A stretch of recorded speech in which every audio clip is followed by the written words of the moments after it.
উদাহরণ 27 নম্বরে একটু আমরা খেয়াল যদি করি তো এইখানে x - 1 হোল স্কয়ার আছে, অর্থাৎ এখানে x - 1 এখানে দুইবার আছে। কাজে আমরা বলতে পারি যে এটি একটি পুনরাবৃত্তি পদ। কোন পদের যতবার পুনরাবৃত্তি ঘটবে তাকে আমাদের ততবারই লিখতে হবে। এখানে পদের পুনরাবৃত্তি ঘটছে দুইবার, সো আমরা একে দুইবার লিখব। একবার লিখব x - 1 প্লাস আরেকবার লিখব x - 1 হোল স্কয়ার। সো এখানে ধরি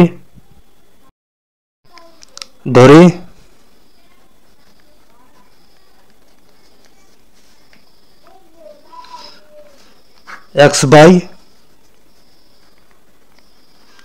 x - 1 whole square into x - 2 a by x - 1 plus b by x - 1 whole square plus c by x - 2। একে দিয়ে দেব 1 নং সমীকরণ। এখন আমরা 1 নং সমীকরণকে হর দ্বারা গুণ করে দেব।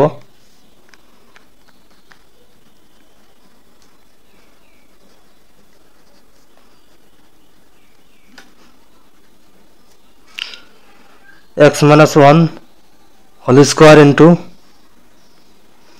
x - 2 দ্বারা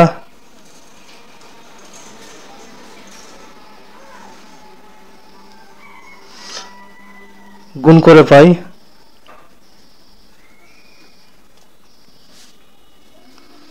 তাহলে হচ্ছে এখানে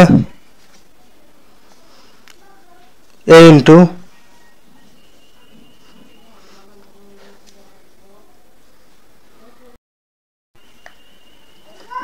x - 1 into x - 2 plus b into x - 2 plus c into x - 1 whole square. একে দিয়ে দিচ্ছি 2 নং সমীকরণ। এখানে দেখতে পাচ্ছি x - 2 এর সাথে আছে, b এর সাথে আছে, এজন্য আমরা x - 2 কে একটু সাইড লিখে নেব। তাহলে হচ্ছে x - 2 equal to 0, x equal to 2। So আমরা এখন x এর মান 2 বসিয়ে দেব। সো এখন আমরা 2 নং সমীকরণে x এর মান 2 বসিয়ে দেব। তাহলে আমরা c এর মানটা পেয়ে যাব।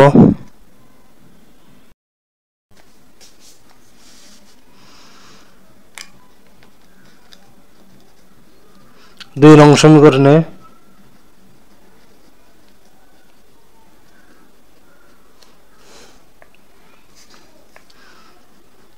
x equal to 2 বসিয়ে পাই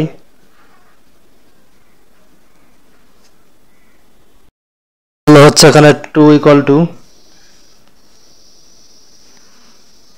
a into 2 minus 1 2 minus 2 plus b into 2 minus 2 plus c into 2 minus 1 whole square বা 2 equal to 0 plus 0 plus c বা c equal to 2। যেহেতু এই ম্যাথের ক্ষেত্রে পুনরাবৃত্তি পদ আসছে, কাজে আমাদের এখন সহগ সমীকৃত করতে হবে। আমরা 2 নং সমীকরণটি একটা সমান চিহ্ন দিয়ে লিখে নেব, ঠিক আছে। a into x minus 1 x minus 2 plus b into x minus 2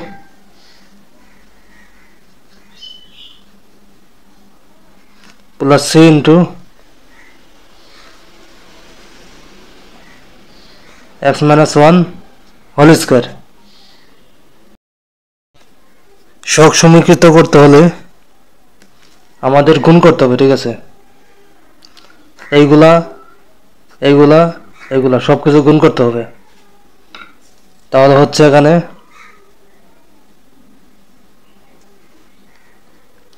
a,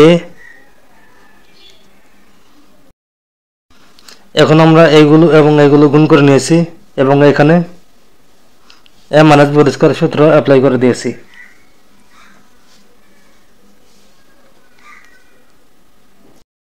first আমরা x স্কয়ারের সহগ সমীকৃত করব। তাইলে এখানে আমাদের দেখতে হবে যে x স্কয়ারের সাথে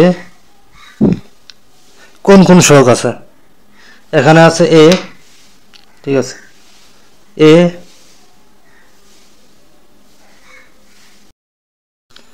আর এখানে আছে x স্কয়ার, সাথে আছে c।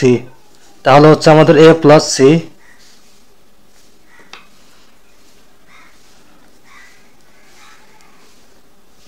a plus c। আর এখানে একটু খেয়াল যদি করি সমান সমানের বাম দিকে এখানে কিন্তু x স্কয়ার কিন্তু নেই, ঠিক আছে? যেহেতু এখানে x স্কয়ার নাই কাজে আমরা এখানে একটা জিরো লিখব, ঠিক আছে? এখন আমরা x এর সহগ সমীকৃত করব। তাহলে আমাদের দেখতে হবে যে x কোন কোন জায়গায় আছে। এখানে আছে, এখানে আছে, এখানে আছে, ঠিক আছে? তাহলে এখানে সহগ আছে -3a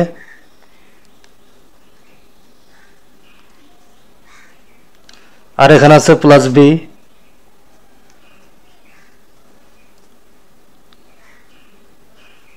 আর এখানে আছে 2c -2c,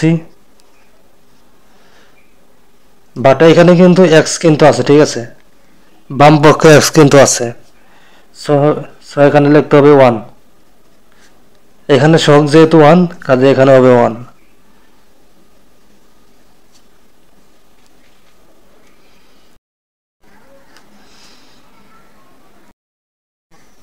এখন আমাদের উদ্দেশ্য হবে এর মান নির্ণয় করা। এর মান নির্ণয় করার জন্য আমরা c এর মানটা 3 নং সমীকরণে বসিয়ে দেব। সো 3 নং সমীকরণে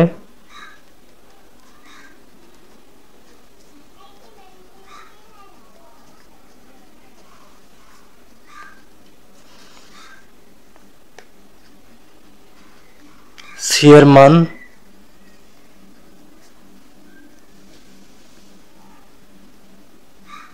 বসিয়ে পাই। তাহলে হচ্ছে a plus c equal to 0, বা c এর মান হচ্ছে এখানে a প্লাস 2 ইকুয়াল টু 0, বা a ইকুয়াল টু -2। এখন আমাদের উদ্দেশ্য হচ্ছে b এর মান বের করা। b এর মান বের করার জন্য আমাদের a এর মান এবং c এর মান 4 নং এ বসিয়ে দেব। a ও c এর মান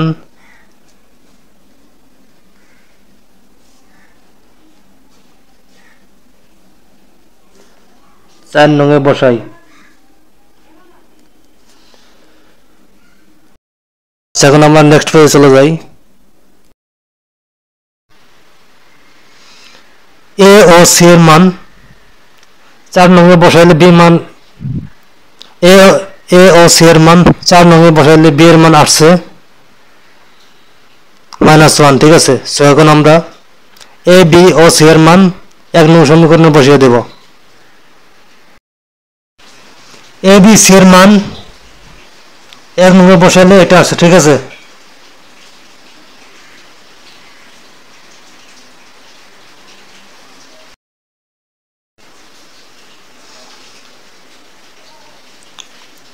যার নির্ণয়ে আংশিক ভগ্নাংশ